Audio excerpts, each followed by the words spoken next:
இதயம் wishes you a very happy new year.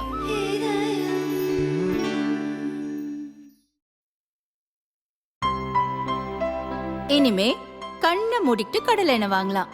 ஏன்னா மந்த்ரா கடலை எண்ணெய் இதயத்தின் தயாரிப்பு. தூத்துக்குடியில் ஸ்டெர்லைட் ஆலைக்கு எதிராக 2018ஆம் ஆண்டு மக்கள் போராட்டம் நடத்தினர். அப்போது போலீசார் துப்பாக்கிச்சூடு நடத்தியதில் 13 பேர் இறந்தனர். இது தொடர்பாக சிபிஐ வழக்கு பதிவு செய்து விசாரித்து வருகிறது.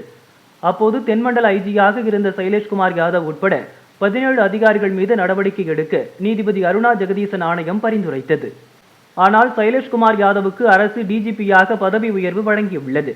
சிலை கடத்தல் தடுப்பு பிரிவு கூடுதல் டிஜிபியாக இருந்த சைலேஷ்குமார் யாதவுக்கு பணிமூப்பு அடிப்படையில் டிஜிபியாக பதவி உயர்வு வழங்கப்படுகிறது என உள்துறை செயலாளர் அமுதா அறிவித்திருப்பது சமூக ஆர்வலர்கள் மற்றும் தூத்துக்குடி மக்களை அதிர்ச்சியடைய வைத்துள்ளது.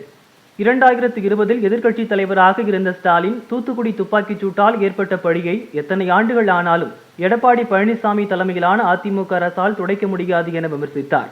அதை சுட்டிக்காட்டி பலரும் சமூக வலைதளங்களில் ஸ்டாலினுக்கு கேள்வி எழுப்புகின்றனர்.